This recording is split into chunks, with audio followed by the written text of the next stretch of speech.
His eyes didn't just widen, they locked onto the photo like it was staring back. 1 second he was calm, almost bored, and the next his breath caught, sharp and shallow, as if the air in the room had changed.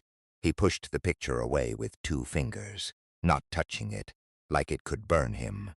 "No," he said, barely louder than a whisper. "Don't show me that again." We laughed at first because that was the point. A simple test, a random face, a chance to watch a so-called shaman improvise. But he didn't improvise. He went still, shoulders tight, pupils small, and his gaze flicked from the photo to us like he was counting who had already seen it. Then he said something that drained the humor from the room. He described a mark that wasn't visible in the image, something you'd only know if you'd lived with that person. And before anyone could deny it, he asked, "Why are you carrying their doorway?" If you're thinking he guessed, wait, because the next detail he reveals can't be guessed at all today. 10 minutes earlier, none of us believed we'd hear fear in his voice. We were there for a clean little experiment, something we could clip, upload, and laugh about later. I'd grown up hearing stories about this shaman from drivers and shopkeepers, the kind you file under folklore. He could see sickness before doctors did. He could name dead relatives. He could tell you what you lost and where. The more dramatic the claim, the more I wanted to watch it fail. So we planned it like skeptics do. No phone calls ahead. No introductions beyond first names, no background story, no leading questions. Just one image, chosen at random, shown for a few seconds, then pulled away. If he was real, he'd say something specific. If he wasn't, he'd dance around it with vague lines that fit anyone. We even made it fair. The photo came from a group chat, scrolled with eyes closed, thumb landing wherever it landed. A stranger to him, at least on paper. We agreed not to say the person's name, not to mention react to guesses. Stone faces, neutral answers. He'd have nothing to work with, and honestly, the mood stayed light on the way there. Jokes, coffee, that smug excitement you get when you're sure the ending is already written. The only thing that didn't match was the way locals spoke when we asked for directions. They didn't hype him up. They lowered their voices. They warned us, like they were warning us about weather. "Don't bring pictures," one woman said, eyes sliding away. "He doesn't like pictures." We thought that was superstition. We were wrong, and we didn't realize it until the moment his hand hovered over our photo and he flinched. That flinch was the first crack. Nothing else. People didn't line up outside his place like tourists. They came in ones and twos. Tired mothers, men in work boots, an old couple holding hands so tightly their knuckles stayed white. Nobody talked much while they waited. They watched the door, as if it mattered. He wasn't famous online. He was local famous, the kind that spreads through pharmacies, bus stops, and funeral homes. The stories were strangely consistent. He asked for nothing. At first, he listened more than he spoke, and he stopped sessions the moment someone started recording. He didn't promise miracles. He didn't say you're cursed to sell a cure. Most people said he gave one warning, one instruction, and sent them away. What he refused to do was just as important. He wouldn't call the dead for entertainment. He wouldn't look at babies. And, according to 3 different people who didn't know each other, he wouldn't touch photographs. Then there was the rumor that felt too specific to be invented. A policeman brought him a missing person file, and the shaman handed it back unopened, pointing to one page and naming the river bend where the body later surfaced. We assumed it was performance, until we saw his rules. His place sat behind a row of shuttered shops, a building you'd miss if you weren't looking. The alley smelled like damp stone and burnt incense, and a radio nearby played too softly to name the song. When the door opened, the street noise dropped away, like someone closed a lid over the world. Inside, the air was warmer than it should been, not cozy, heavy. Shelves held bowls of ash, bundles of dried leaves, small jars with labels, and a brass bell that looked untouched but somehow loud. A thin thread of smoke curled from a corner, even though nothing was burning. I thought it felt staged, until I realized nothing was arranged to impress us. It was arranged for control. The shaman didn't greet us like a performer. He watched first, calm but alert, eyes moving over our hands, our pockets, the way we stood, like he was listening for something behind our words. Before we could sit, he spoke in a flat tone. "Phone's off. Don't touch anything on the table. And whatever you do, don't say names out loud." That last one hit me. Names? We'd come in with rules for him, convinced we'd corner him with a random photo. But he was setting rules for us, tightening the room around the test. And the more boundaries he drew, the more I wondered, if he's the one being tested, why does it feel like he's protecting us from the test itself? And I didn't like that feeling. Even after his rules, we told ourselves we were still in control. The photo was the cleanest part of the plan. A face he couldn't possibly know. Not a celebrity, not a local, not anyone connected to this town. Just a normal picture. Your kind of picture, taken in good lighting. The sort you'd send to friends without thinking twice. We'd picked it the night before in a crowded group chat. I closed my eyes, scrolled, and stopped at random. No searching, no choosing. Someone screenshot it, printed it at a shop across town, and kept it folded in a pocket so there was no chance he'd glimpse it early. That was the story we kept repeating, because repeating it made it feel true. But here's the first mistake. We treated the photo like a prop. We passed it around, thumbs smudging the glossy paper, laughing about how we'd catch him. One of us even said the person's first name out loud, quietly, like it didn't count. I remember it because the room seemed to tighten the second the syllables left his mouth.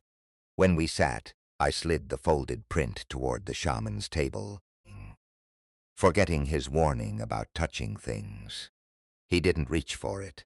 He watched my hand retreat, then stared at the paper as if it had weight. For a moment, nothing happened. The silence stretched long enough for confidence to creep back in. Then he leaned forward just slightly, like he'd heard something from the other side of the room, and said, "Unfold it. But don't let it face me yet." My fingers shook more than I expected. Everyone's eyes followed the crease as I opened it slow. He kept his gaze on the tabletop, jaw clenched, as if bracing. Somewhere behind us, bell clicked once as I lifted it. He looked up for the first time and took a single glance. No dramatic staring, no slow inspection. 1 second. Then he turned his head away, as if the photo had flashed a light in his eyes. "You think this is random," he said. "It isn't." He pointed not at the paper, but at the air beside it. "This person has a thin scar under the left eyebrow, not from childhood, recent. Stitched, then reopened once."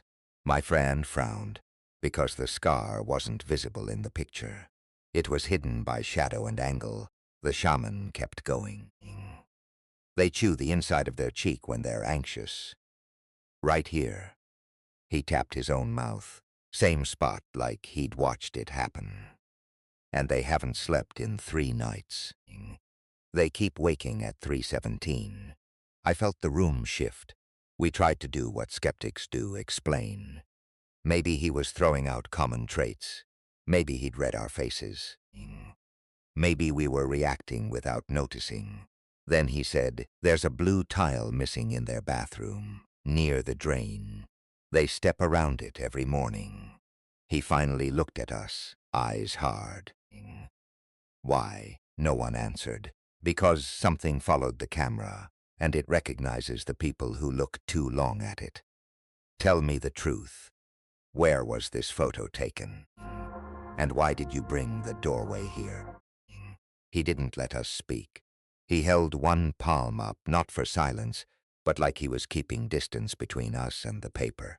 "Put it down," he said. "Face down." When I hesitated, his voice sharpened. Now, the confidence in the room tried to come back as a joke. Someone chuckled, muttering that this was a good act. The shaman snapped his eyes to him so fast the laughter died mid-breath.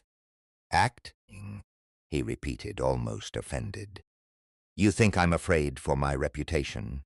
He leaned in, but not toward the photo, toward us. "Pictures aren't empty," he said. "They hold a thread.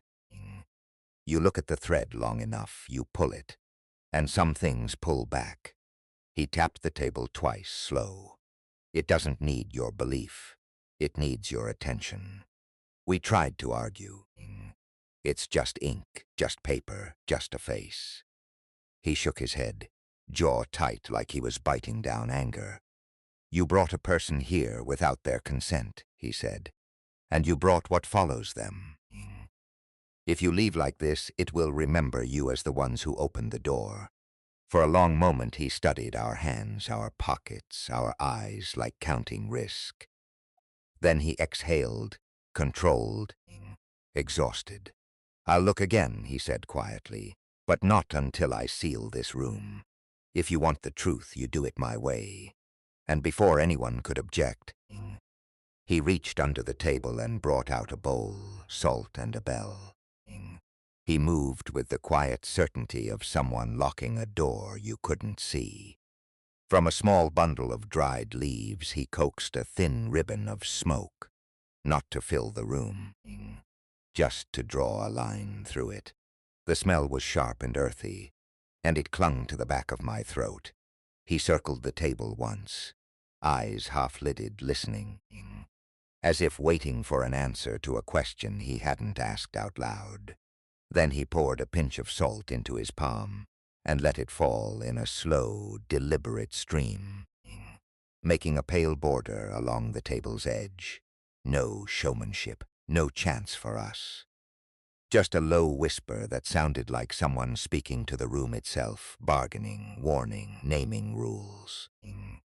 He set a bowl of water between him and the photo, perfectly centered, and placed a dark, smooth stone beside it like a weight. When he finally nodded for me to turn the picture over, his fingers stayed on his own side of the table. He wasn't protecting himself. He was containing something. At first, nothing changed. The candle flame in the corner stood steady, almost bored.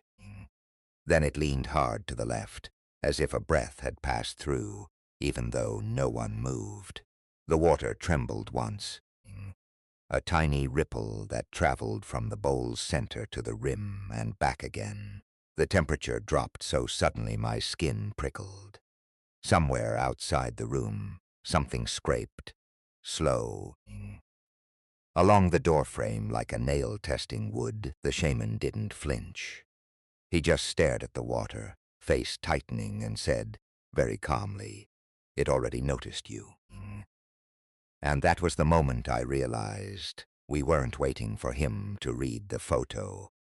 We were waiting to see what would answer back tonight. His eyes stayed on the bowl, not on the picture. "Tell me," he said, "why did you bring Mara here?" The name hit the table like a dropped glass. We hadn't said it. We hadn't typed it in front of him. The printed photo didn't include a tag, a caption, anything. My friend let out a nervous laugh and immediately shook his head, like refusing the sound would undo it. "No," he said, "that's not." There's no way. Shaman didn't argue. He simply repeated it softer, like he was confirming it to himself. Mara. But that's what you call her when you're trying to calm her down. When she gets quiet. Phones came out even though he'd told us not to. Fingers moved too fast, scrolling through the chat, zooming in, hunting for a leak. Someone held the screen up to my face, eyes wide, silent. The contact name was different. The photo had been saved as IMG 4081. No clue, no label, no breadcrumb. One of us tried to salvage logic. Maybe you heard us outside, he said. Maybe you know somebody. The shaman's jaw tightened. I don't know her, he said. I know the thread on her. And I know the place tied to it. He tapped the table once. Gerda Bridge. That place made two of us go still, because it wasn't famous. It was a small crossing near where the photo was taken. A detail only the person in the picture would recognize. He finally looked up. You think you chose her at random, he said. You didn't. Something chose this test. It pulled her photo to your hand. And in the silence after that, I realized we weren't asking if he was real anymore. We were asking what wanted to be found in the first place. His voice dropped, like he was speaking around something asleep. She looks normal, yes, he said, nodding toward the photo without touching it. That's how it survives. It hides in the ordinary. He described the last 3 weeks in a way that made my stomach turn.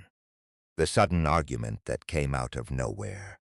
The night she woke up with bruises she couldn't explain. The small accident that should been harmless but left her shaking. After the bridge, he murmured. 2 days after, we exchanged looks. None of us had mentioned any bridge story. He continued anyway. Since then, the dreams repeat. Same hallway, same wet footsteps, same voice calling from the wrong side of a door. He pointed to his own shoulder. And when she stares into a mirror too long, it leans here, like it's reading her thoughts over her skin. I wanted to say it was nonsense, but the details stacked too neatly, too coldly specific. He wasn't predicting, he was reporting. He slid the bowl of water closer to the photo. The surface quivered again. This thing follows attention, he said. You fed it by bringing her image into my room. Then he gave one instruction, hard as stone. Tonight, you must burn this print and never show her face again. My friend's chair scraped back. We're not burning anything, he snapped. It's just paper.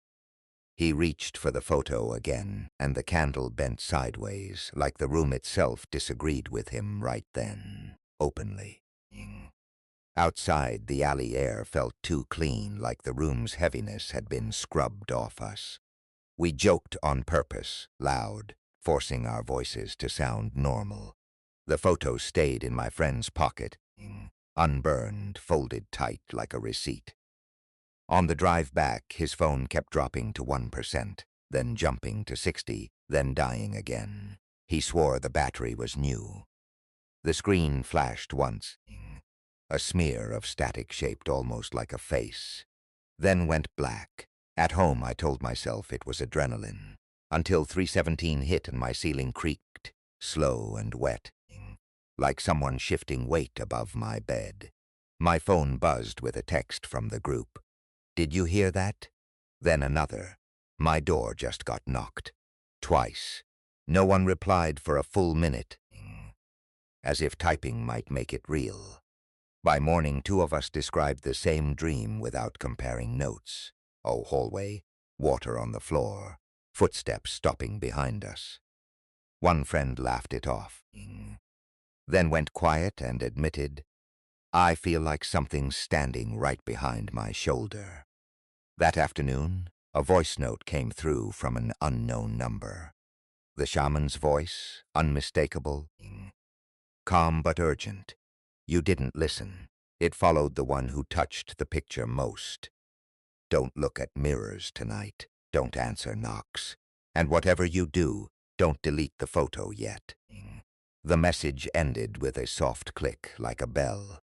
And right then, someone knocked on my door 3 times, perfectly spaced apart.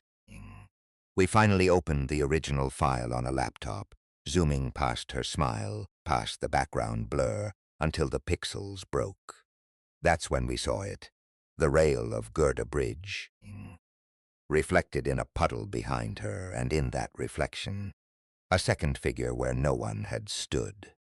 Not a person. A shape leaning over her shoulder, head tilted like it was reading the camera.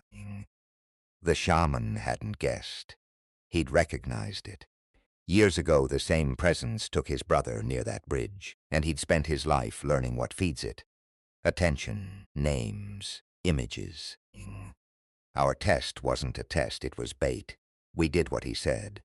We burned the print, deleted every copy, and sent her a warning without explaining why. The knocks stopped, but the last thing in my trash folder didn't delete.